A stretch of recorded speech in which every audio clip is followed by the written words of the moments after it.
예, 시청자 네. 여러분 안녕하십니까? 공정기회 박탈 분노연합 이종배 대표 나오셨습니다. 예, 안녕하십니까? 예, 안녕하세요. 예.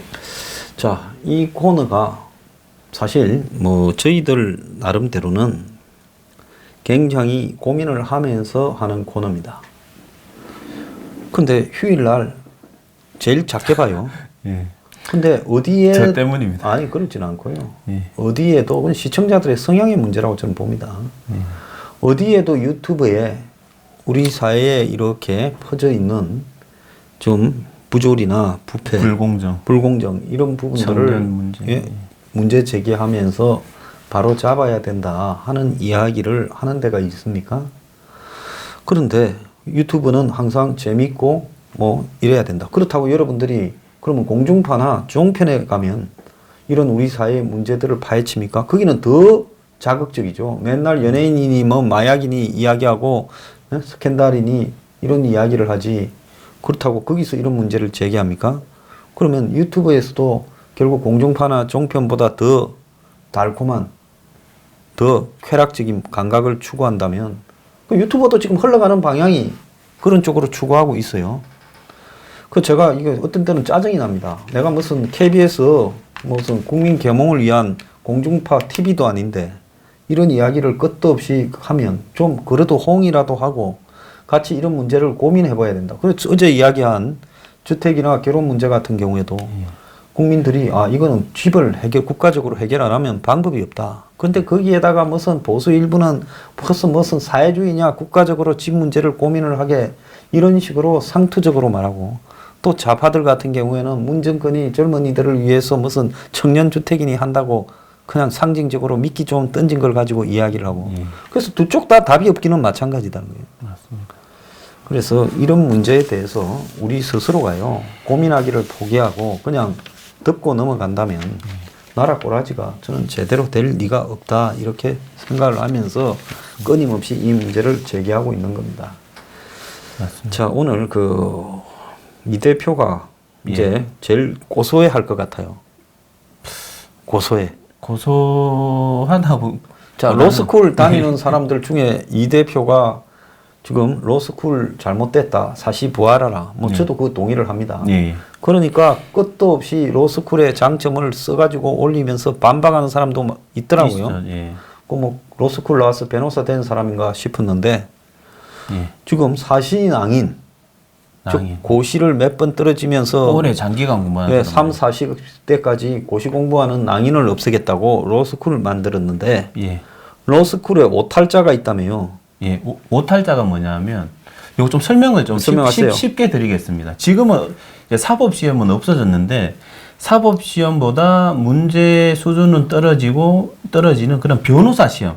그냥 쉽게 말씀드리면 사법시험 비슷한 시험이 변시라고 있는데 그거 이제 그 시험은 사법시험은 누구든 응시할 수 있지 않았습니까? 근데 변호사 시험은 로스쿨 출신에게만 기회를 주고 있습니다. 그래서 저희가 이거는 이제 음서제다라고 이제 비판하고 있는데 그러한 로스쿨 출신에게만 변호사 시험을 응시할 수 있는 기회를 주는데 요걸 5번만 줍니다. 그것도 5년에 5번.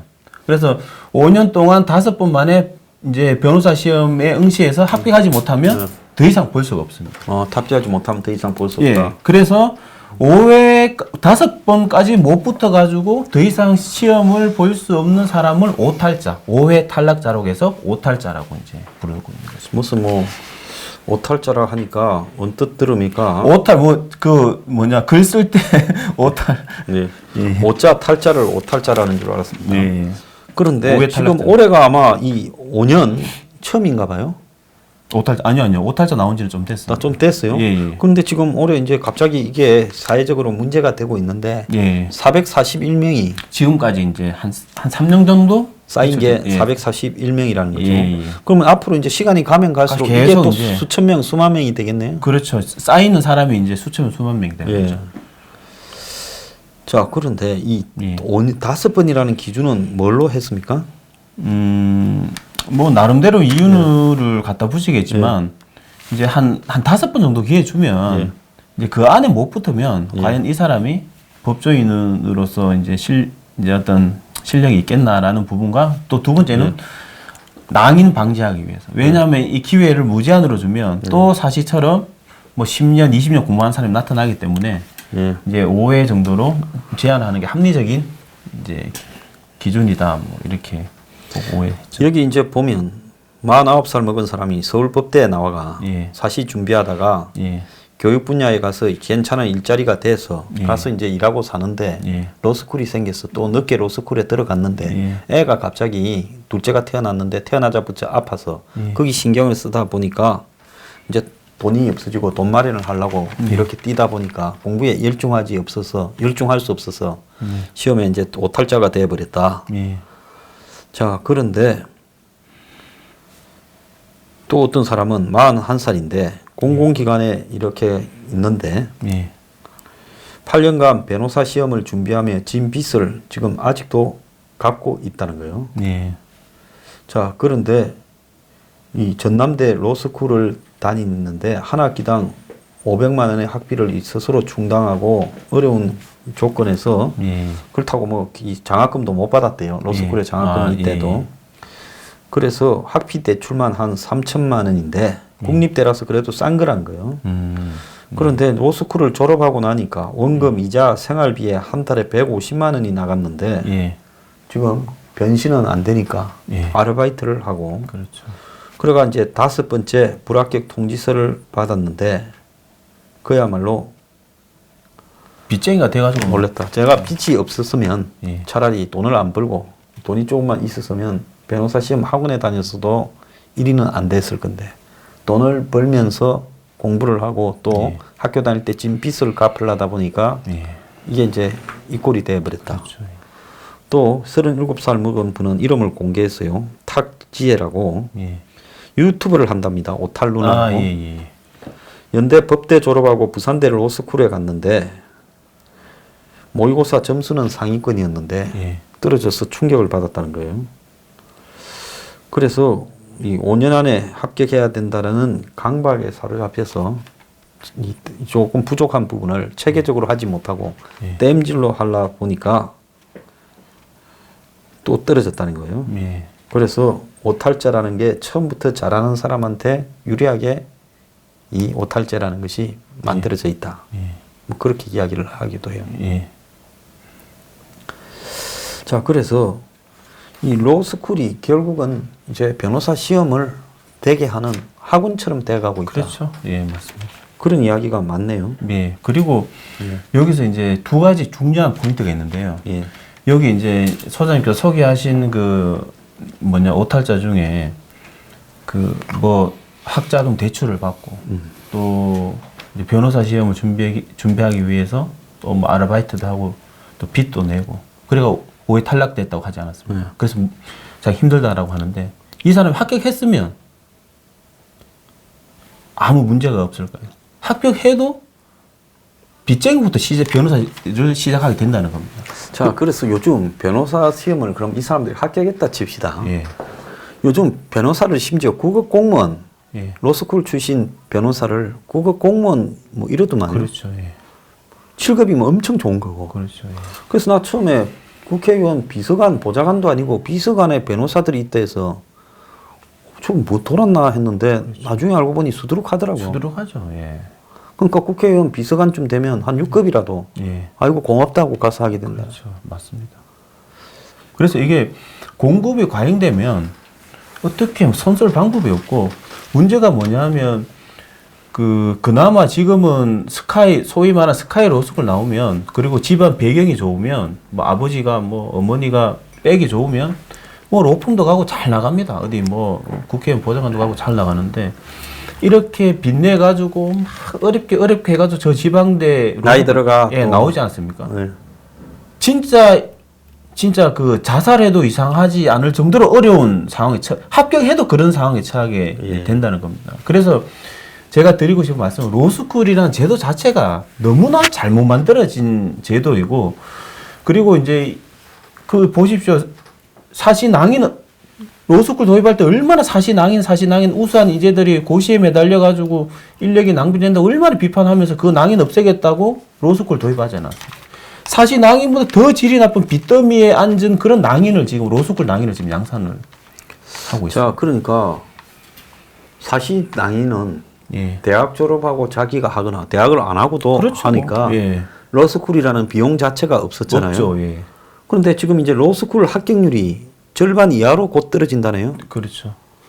그렇게 되면 예. 엄청나게 많은 한마디로 고비용 저효율, 오탈자 예. 이 낭인들이 지금 양산을- 생겨나서 또 이 사람들이 지금 출산 생업을 이유로 시험을 못 보는 사람도 있는데 5년이라는 시험 횟수가 아니라 예. 아예 로스쿨 졸업하고 5년이라고 딱 못 박았어요. 못 박은 모양이네. 예, 예. 5년 안에 5번, 뭐 네. 3번 보든 4번 보든 5번 보든 5년 안에 그럼 5년 안에 돼야 된다. 예. 그래서 이걸 가지고 또 이 사람들이 또 헌법 소원을 냈다네요. 냈죠. 옛날에 보면 사시 없앤다고 헌법 소원 내는 지금도 그 헌재에 있습니다. 지금. 그러면 오탈자들하고 연합을 하세요.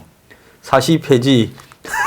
아니 그런데 제가 이제 얘기를 들어보면 이 사람들이 사시 부활에는 또 찬성을 안 해요. 또 자기 이제 그 뭐냐 오해 제한만 풀어달라 뭐 이런 지금 입장이고. 아니 내 농담으로 한 소리입니다. 예. 아니 근데 농담이 아니라 실질적으로 연합해야 된다 그런 얘기를 주변 고시생들이 저한테 많은 아니 얘기를 그러니까 합니다. 그 오탈자도 없애고 예. 또 로스쿨도 줄이고 예. 궁극적으로 로스쿨 숫자를 줄여야 예. 벤시에 탈락자가 저렇게 많지가 않을 거 아니에요. 그렇죠. 그러고는 사시도 부활해서 사시대로 유지하고 예. 그래서 제가 생각할 때는 그 판검사를 가거나 예. 행정 쪽에서 일하거나 이런 사람들한테는 사실을 하고 사법연수원을 가야 되고 그게 사법관시험이라고 그게 예. 변협에서 예전에 제안했었습니다. 예, 그렇게 가야 되고 예, 그 사실은 그대로 예. 판검사를 할 사람은 사시로 가고 예, 그렇죠. 그다음에 변호사를만 전문으로 할 때는 변호사 시험. 아예 변호사 시험으로 가는 그게 나는 합리적이라고 봐요. 그리고 이제 판검사도 그냥 이제 한 뭐 정년 퇴직하면 그냥 그렇게 이제 개업 안 하고 그냥 공무원 퇴직하듯이 그냥 퇴직하게 하고 뭐 그런 게 그런 식으로 해서 예. 이걸 구분을 해드려야 예. 이게 올바른 사회가 아닌가 이렇게 보는데요. 맞습니다. 자, 지금 대한변협에서는 지금 변호사들 중에 굶어서 예? 문 닫고 아, 죽을 지경이다 하면서 이거 에피소드 잠깐 먼저 네, 말씀하세요. 그 제가 이제 아시는 분이 서초동에서 사업을 하는데 예.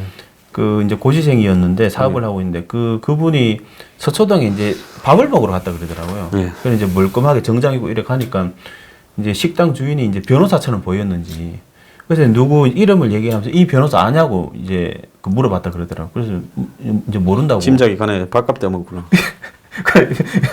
왜 물어보냐 그러니까 이게 밥값을 이제 이렇게 이제 그 외상해가지고 이제 먹다가 월도 주겠다 하다가 예.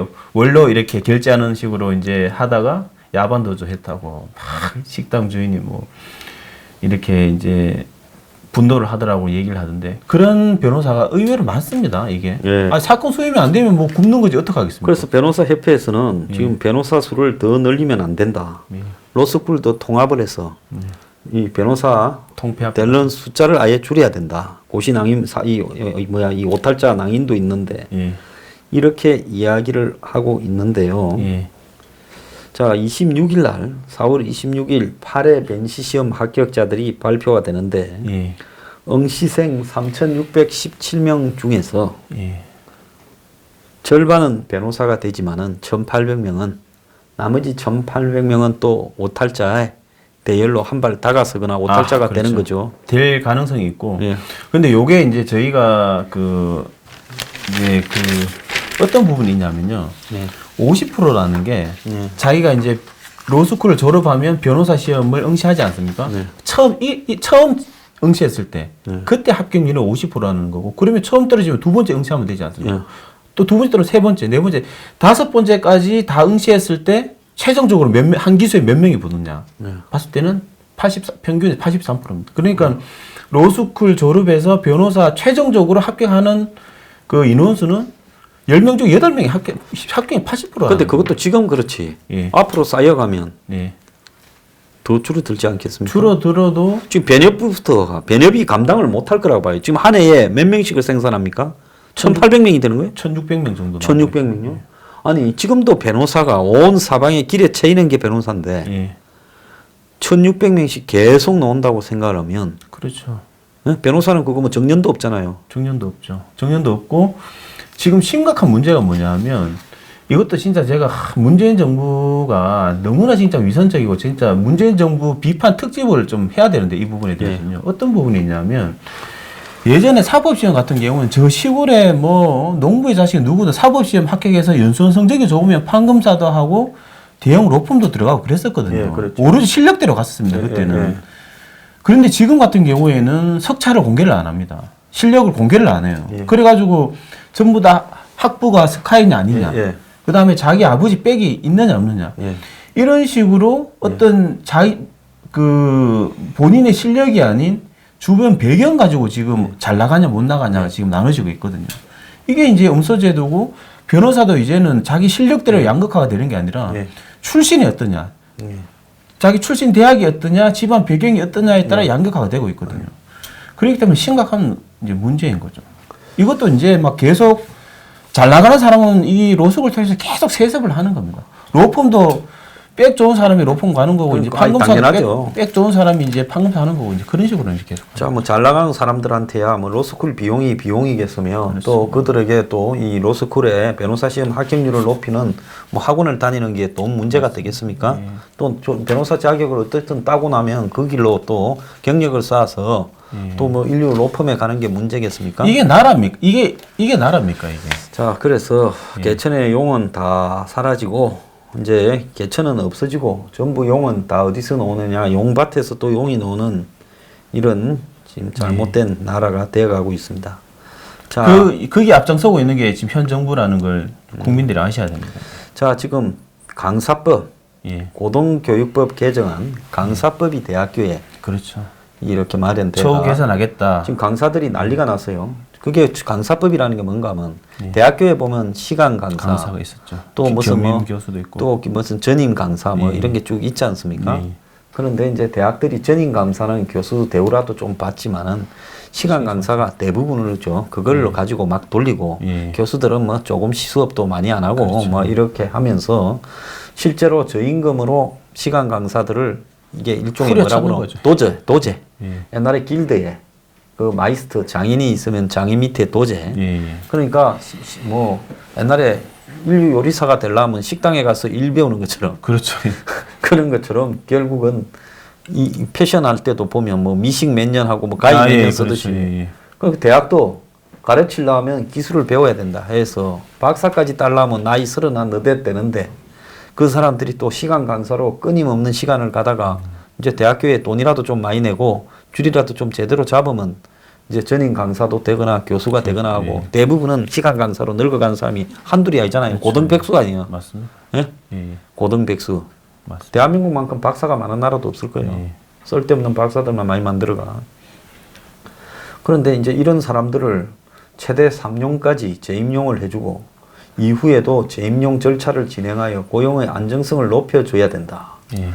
이런 식으로 이제 공급자 중심으로 그러니까 강사들 중심으로 그 강사들의 신변 보장을 대학교가 해줘야 된다. 이렇게 이제 만든 법이 이거 아니겠습니까? 예, 맞습니다. 그러다 보니 대학들은 난리가 나버린 거죠. 그렇죠. 제가 옛날 대학교 강의를 한번 이렇게 한 3년 했나? 그랬는데 교수님. 강사료를 보니까 방송에 출연해서 받는 비용과 대학교 강사료를 보니까 시간당으로 보면 방송 출연하는 것이 대학교 강사료보다 한 5배나 6배쯤 높을 것 같아요. 그러니까 진짜 저임금이더라고. 그렇죠. 사립 같은 제가 이제 보니까 국립 대학 같은 경우에는 한 7만 원, 6, 7만 원 정도 주고 시간당 사립 같은 경우에 한 3만 원 그래 준다고 그러더라고요. 시간당. 그러니까 뭐 갈 때마다 2시간, 3시간 강의면 2시간 반 이렇게 가르치고 그러잖아요. 그렇죠. 그런데 2시간 반에 그 정도면 그게 돈입니까? 그렇죠. 그냥 알바하는 거하고 비슷한 수준이죠. 그렇죠. 조금 나은 알바 정도지. 맞습니다. 자, 그래서 그런 걸 보니까 와, 이거 정말 해도 너무한다 싶었는데 근데 문 정권이 이제 들어서면서 이 부분을 이제 고쳐서 1년 미만으로 임용하는 거를 갖다가 이제 제한하고 이제 한번 이렇게 강사로 쓰면 이제 주로 계속 쓰도록 하고 그렇죠. 그 다음에 이제 강사가 이제 담당하던 강좌가 예. 이 대학 강좌의 23% 그리고 강사가 담당하는 강좌가 전체 강좌의 예. 한 65%나 이렇게 했다는 거예요. 예. 예. 그런데 이제 대학교들이 강사의 이렇게 직위를 이제 보장해주고 응? 안정적으로 그렇죠. 몇 년간 예. 그리고 그에 대한 이제 페이나 이런 부분이라든지 또 이 공개 채용하도록 하고 이제 이러다 보니까 예. 결국은 대학들이 전부 이제 강사들을 축소해서 뭐냐면 두고 있다가 갔다가 드는 그 사람들한테 다 책임을 져야 될 그렇죠. 비용이 엄청나게 들어가고 그렇죠. 이러다 보니까 예. 이제 강사들을 대량 해고하고 있다는 거예요. 예. 그래서 그러면서 이제 1년간 단기 임용이 가능한 겸임 교수, 무슨 초빙 교수 같은 거 예. 이제 이런 것만 대폭 늘리고 있다는 거예요. 또 수업을 기존 교수들한테 수업을 이제 떠넘겨가지고 떠넘겨 갖고 예, 이제 그 시간 강사들이 하던 수업들을 뭐 말씀드린 대로 겸임 교수나 아니면 기존의 교수들한테 수업을 떠넘기는 식으로 하고 시간 강사가 제가 이제 보니까 7만 명 정도 되는데 이번에 이것 때문에 대학에서 한 2만 명 정도 해고할 거라고 그런 이제 3년마다 이제 재임용이 다시 되는 예. 기본으로 3년 보장이니까 그렇죠. 그때나 이제 이 또 채용이 좀 생기지. 예, 그렇죠. 일단 한번 하고 나면서 그 다음 3년까지는 거의 새로 뽑는 게 없어진다는 거죠. 그래서 그리고 또 재임용도 특별한 사유가 아니면 재임용 해고하기도 어려워요. 해고하기도 어렵겠네. 그러니까 뭐 정교수 비슷한 어떤 지위가 대신 연금을 받거나 그런 건 아니지만 예. 그렇게 이제 어렵기 때문에 대학 측에서는 이제 아무래도 이제 적게 이제 운영하려고 하죠, 이제. 그러니까 강사들이 여러 군데 응시해서 예. 이제 지방에 좀 안 좋은 네. 교통도 안 좋은 대학에는 이렇게 해놨다가 예. 딴 데 되면 딴 데 가버리면 그렇죠. 이제 지금 지방 대학들은 강사를 구하지 못하는 사태까지 지금 벌어지고 있고 예.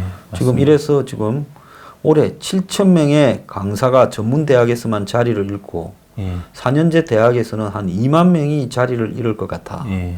그래서 강사들이 모여가지고 지금 그 정부 종합청사 앞에서 예. 교육부에서 박사들이 모여서 시위를 한다며요. 예. 그래서 이제 이게 제가 알기로는 2011년도에 이 법이 만들어졌는데 또 그 법이 통과까지 됐대요.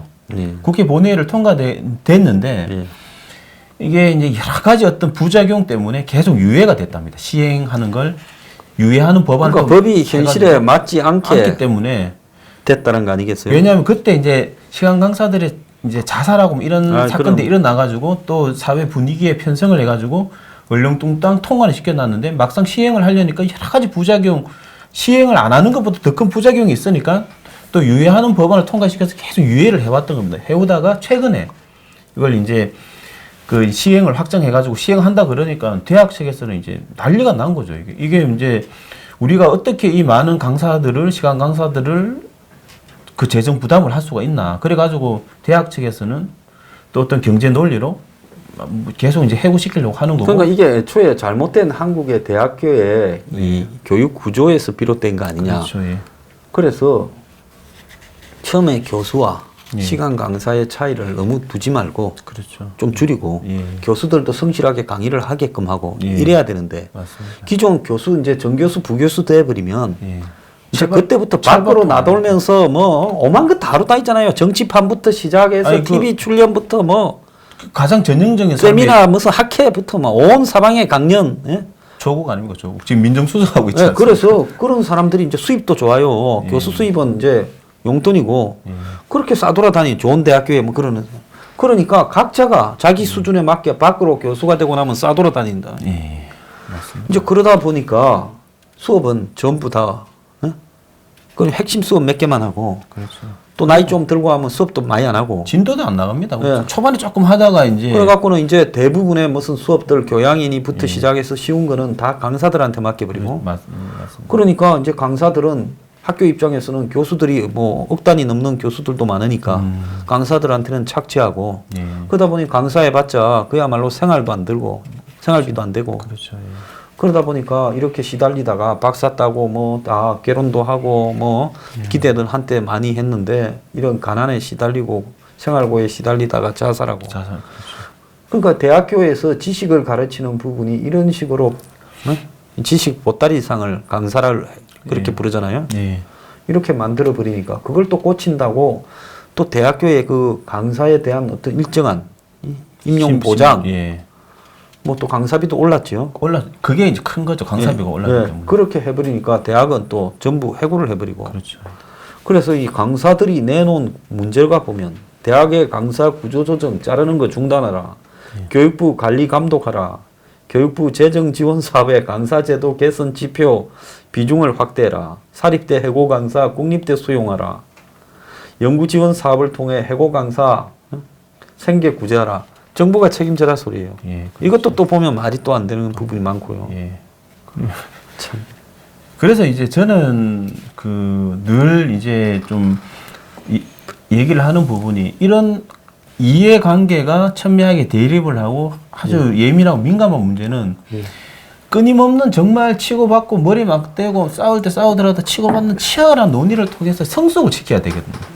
성숙을 시켜가면서 그나마 최선의 어떤 방안을 만들어야 되는데 얼렁뚱땅 이렇게 통과시켜놓으니까 그 이제 부작용이 이제 감당이 안 되는 거죠. 자, 그것도 좀 이야기가 다르고요. 예. 자, 그래서 대학교 박사까지 따려면 그야말로 엄청난 시간을 이렇게 보냈는데 그 박사들 중에 백과 등 뭐 돈 이런 게 아니면 교수 자리 잡기 어렵고 그래서 강사라도 일단 하고 다니는데 그건 생계비도 안 되고 그러다 보니까 또 엉터리 법이 만들어서 최저임금법처럼 실제로 또 강사들의 삶을 더 위협하는. 예. 그래서 참 그런 문구가 있더라고요. 그 어떤 이제 갑자기 생각이 안 나요. 지옥으로 뭐 가는 길. 그런 그 문구가 생각이 나더라고요. 그래서 이제 이 문제도 참 어떻게 풀어야 될지 난감합니다. 자, 그래서 이 타다 택시 문제, 제가 이거 전에 아마 한국에서 최초로 타다 택시 문제를 지적을 했고 실제로 고발로도 택시 측에서는 이제 고발하고 그랬었죠. 그 택시들보다 우리가 먼저 이야기했어요. 그런데 왜 이런 특혜를 주는 타다 택시 같은 걸 렌트사업인데 택시로 해서 특혜라는 불법 아니에요? 렌트 불법 영업이죠. 그런데 실제 이 타다 택시 탑승객 5명과 드라이버가 용인에서 택시 기사한테 위협을 당했고 그래서 해당 기사를 형사 고발했다.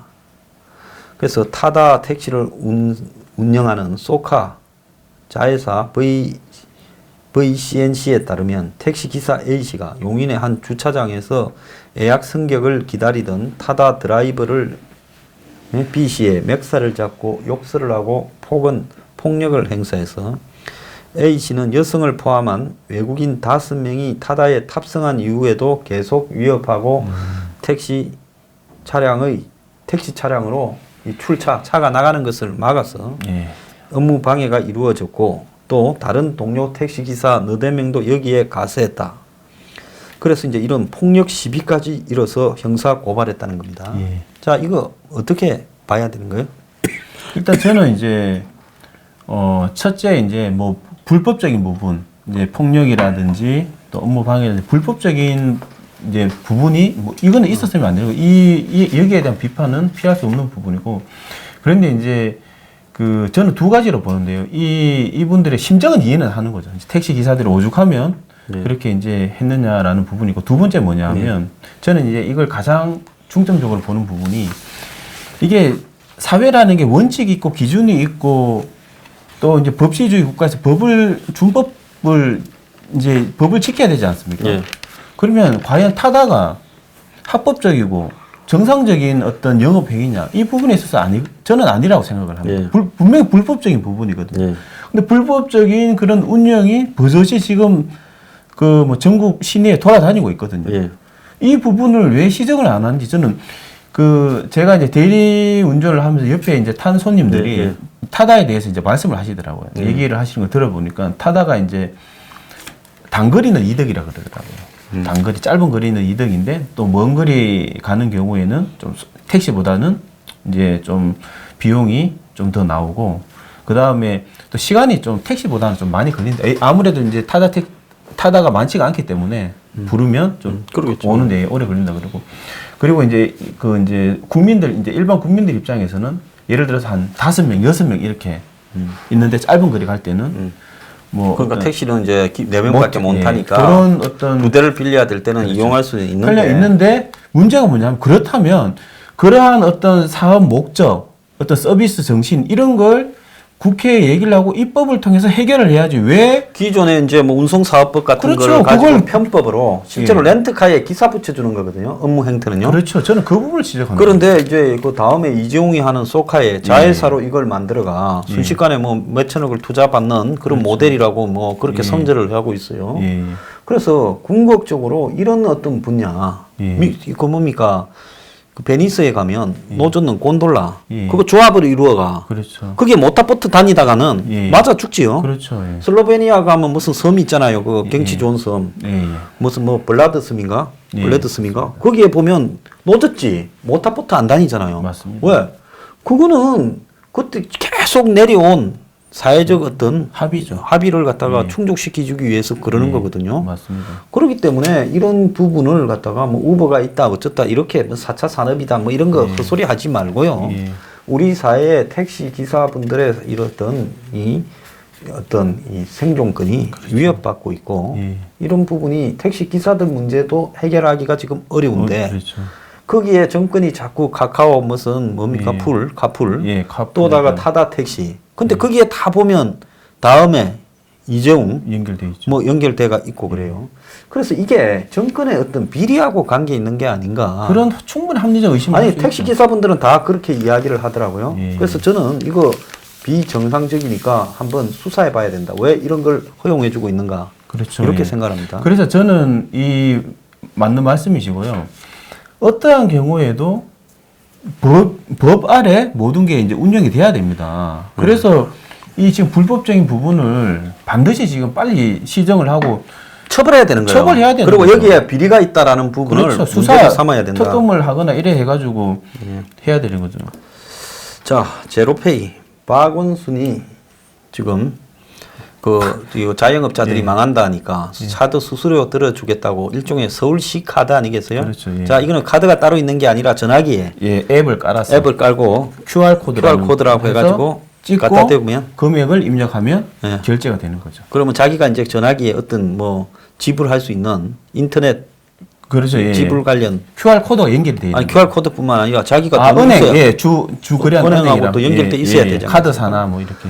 그런데 이제 이게 안 되는 이유가 소비자들이 가입을 안 하니까 그렇죠. 쓰지를 않으니까 억지로 가맹점은 늘려봤자 가맹점도 안 하려고 했지만은 억지로 이걸 모집하러 다니는 사람이 있다며요.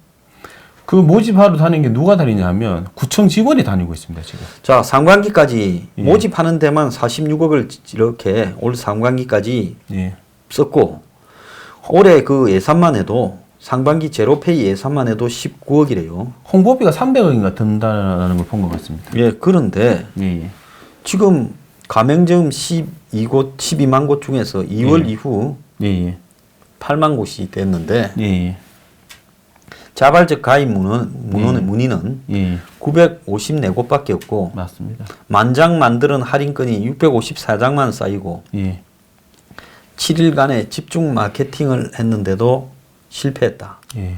그래서 온갖 형태의 홍보비를 썼는데도 불구하고 안 된다. 지금 이렇게 나오고 있어요. 왜 이렇게 됐습니까? 이 제로페이 활성화에 46억이 들어갔는데 46억 들어가고 앞으로 홍보비가 제가 알기로는 300억 특별 교부금이 300억이 지급돼 가지고 이걸 홍보를 하고 또 거기에 뭐 인건비 같은 거 들어가지 않겠습니까? 박원순 하는 사업은 다 왜 이리 잘 안 되노? 왜 안 되냐면 그 어떤 실질적으로 국민들에게 도움되는 정책이 아니라 자기를 홍보할 수 있는 거기에 치중을 두기 때문에 현실과 괴리감이 생기고 세금 낭비만 되고 이게 왜 안 되냐면요.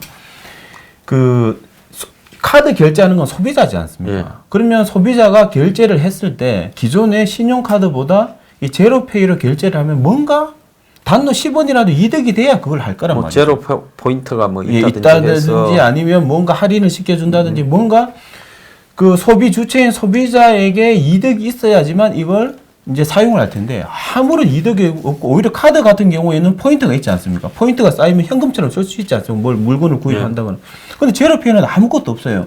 그냥 수수료만 낮춰준다는데 그게 소비자 입장에서는 자기랑은 상관이 없는 거죠. 물론 그 취지는 좋죠. 소상공인을 보호하고 수수료를 낮춰서 수익을 증대해 준다라는 취지는 좋지만 소비자 입장에서는 자기 일은 아니라는 거죠. 그리고 굉장히 불편합니다. 카드 같은 경우에는 지갑에 꺼내서 그냥 끌고면 되는 거 같지 않습니까? 이거는 있으면 앱을 이때 첫째 앱을 깔아야 되고, 그 다음 앱을 클릭을 해야 되고, 결제할 때 QR코드를 갖다 대고, 여기다가 또 금액을 입력을 해야 되고. 그러니까 이제 이것도 번거로운 거죠. 이 결제하는 이제 과정이 절차가 번거롭고 하기 때문에 사용을 안 하고 있고, 여기 신문 보시면 카드가 55조가 이제 거래액이 1년에 55조 정도 되는데, 이거 제로페이 같은 경우는 0.001% 900 몇 억인가 그렇게밖에 거래가 안 됐다 그러더라고요. 그 구청 공무원이 하라고 해서 업소가 가입하기는 했지만은 쓰는 사람이 한 달에 한 명도 안 된다. 그렇죠. 예. 손님들이 이용할 묘안이 없는데 이용할 이유가 없는데 그게 되겠느냐. 중구의 한 식당은 모바일 결제하라는 사람 중에 젊은 사람 중에 제로페이 쓰는 사람 하나도 본 적이 없다고 이야기를 하고 있습니다. 예. 저희가 이제 2월 달에 개인 카드 결제 금액이 51조랍니다. 51조. 2월 그런데 2월 달에 제로페이는 5억 3천만 원. 5억 3천? 51조 중에서 0.00000 아마 따지지도 맙시다. 0.01% 정도밖에 사용을 안 하고 그리고 또 이게 어떤 문제가 있냐면요. 소상공인 입장에서는 이게 이제 또 그게 있습니다. 근데 매출이 8억 이하만 뭐 0. 몇 프로고 또 8억 이상 넘어가면 또 이제 더 수수료가 높죠. 근데 기존의 카드사도 이게 뭐 3억 미만은 또 할인 해주고 이런 게 있어가지고 실질적으로 큰 소상공인 입장에서 큰 어떤 혜택이 있는 것도 아니고 이도 저도 아닌 정책이고 자기 얼굴만 알리기 위해서 막상 도입을 했는데 소비자한테도 외면받고 또 이제 소상공인한테도 외면받고 세금은 낭비하고 있고. 그러니까 소상공인 입장에서는 제일 지금 아쉬운 부분이 임대료가 너무 폭등한다. 그렇죠. 아니면 최저임금으로 인해 거기에 일하는 아르바이트 하는 사람을 쓰는 비용이 너무 올라간다는데 정권은 소상공인이 어렵다 폐업한다 하니 예를 들어서 임대료를 좀 통제한다든가 또 더 나아가서 최저임금을 안 하면 될 건데 엉뚱하게 카드사를 족쳐가지고 수수료 낮춰라고 하다가 또 그 최종적인 발상이 이제 이 제로페이를 한다 직접 하겠다고 나섰다가 망하는 거 아니에요? 그리고 카드 수수료 인하되고 하니까 이제 카드사 실적이 나빠질 거 아닙니까? 그 제 아시는 분 카드사 다니는데 그게 이제 지금 또 노조가 데모하고 난리 났대. 퇴출 압박을 받고 있다. 그러고는 또 일반 소비자들한테는 이 카드 포인트를 쓰는 부분을 대폭 줄인다고. 또 그렇게 해서 일반 소비자는 또 문제요. 그러니까요. 그래서 이제 여기 이제 이분이 이제 기사 쓰신 분이 서양의 속담에 이제 지옥으로 가는 길은 선의로 포장되어 있다. 이 전형적인 박원순 행정을 두고 하는 말 같아요. 박원순과 문재인 정부의 최저임금과 제로페이가 다 알고 보면 쌍둥이다는 거죠. 맞습니다. 그래서 저는 이 징글징글한 게 뭐냐 하면 어떤 정말 우리 국민들이 실질적으로 혜택을 보고 도움이 되고 이런 진지한 고민, 깊이 있는 진정성 있는 고민 없이 얼렁뚱땅 자기 이제 지지하는 세력에 이제 등 떠밀리듯이 정책을 남발하고 또 국민보다는 자기 얼굴 알리는데 남발하고 이번 무상교육 같은 경우에도요. 저는 청소년의 성격이 크다고 봅니다. 왜냐하면 재원이 확보도 안 됐는데 지금 막 급조해가지고 지금 하겠다고 하지 않습니다. 이런 식으로 주무구구식으로 하니까 세금은 낭비되고 실질적으로 국민들인 피해를 보고 있는 거죠. 잘 알겠습니다. 자, 이런 지금 정권이 뭘 하겠다고 하는 것 중에서 실제 도움이 되는 것보다는 현상을 개선하는 것보다는 현상을 더 악화시켜서 문제를 만드는 일이 늘어나고 있는 것 같습니다. 자, 그런 부분에 한마디로 정권을 차지할 능력이 없는 사람들이 촛불로 집권하다 보니까 벌어지는 현상이 아닌가 이렇게 봅니다. 오늘 감사합니다. 네, 정말 감사합니다. 편하게 보내십시오.